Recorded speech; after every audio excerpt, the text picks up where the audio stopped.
ஏன்பா, நேத்திக்கு முரளி மாமா வந்தாரு நெய்வேலியில இருந்து ஒரு டப்பா கொண்டு வந்து கொடுத்தாரு உங்ககிட்ட. என்னது அது? அதுவா? ஆ, அதுல அவங்க வீட்டுல பண்ண ஸ்பெஷல் கை முறுக்கு எனக்கு பிடிக்குமேன்னு கொண்டு வந்து கொடுத்துட்டு போனாரு. சூப்பரா இருக்குமே. எங்க வச்சிருக்கல இந்த டப்பாவை? காலையில தேடி தேடி பார்த்துட்டு இருக்கேன், என் கண்ணுல படவே இல்லையே.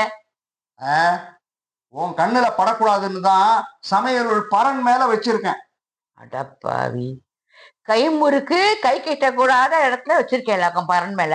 தூசி கீசி படியாதா? என்ன அக்கறை? டப்பா மேல தூசி படிஞ்சிருமேனுட்டு. ஆமா. எனக்கு தெரியும் உனக்கு அந்த டப்பாவில இல்ல இல்ல அந்த டப்பாவில இருக்கிற முறுக்கு மேல ஒரு கண்ணு, அதுக்காக தானே கேக்குற. டப்பா மேல கண்ணு இல்ல, அது உள்ள முறுக்கு 2 கொடுங்களேன். உன்னை பத்தி எனக்கு தெரியாதா? 2 முறுக்கோட நிறுத்திப்பியா நீ?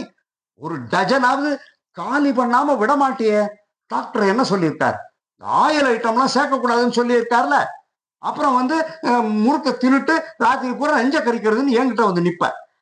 சரி, 2 முழு முறுக்கு தான் கொடுக்க வேணாம். டப்பா கூட தானே உடஞ்சு துளுந்து முட்டையமா கிடக்குமா, அது 2 கொடுங்களேன். நீ இப்படி எல்லாம் கேட்பேன்னு எனக்கு தெரியும்.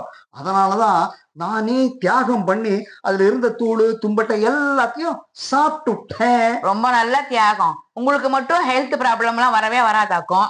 டாக்டர் எனக்கா கண்டிஷன் போட்டிருக்காரு, ஆயில் ஐட்டம் சாப்பிடக்கூடாது அப்படி இப்படின்னுட்டு. எல்லாம் உனக்கு தானே, எல்லாம் உன் நல்லதுக்காகத்தான். சரி, சூடா ஒரு கப் காஃபியான போட்டு கொடுங்க. சர்க்கரை 2 ஸ்பூன் தூக்கலாம். 2 ஸ்பூன் சர்க்கரையா? ஏன், டயபெட்டிஸ் வந்து அதுக்கு வேற அவதிப்படணுமா? அதெல்லாம் கிடையாது. வேணா பிளாக் காஃபி போட்டு கொண்டு வர, வெயிட் பண்ணு. பிளாக் காஃபியா?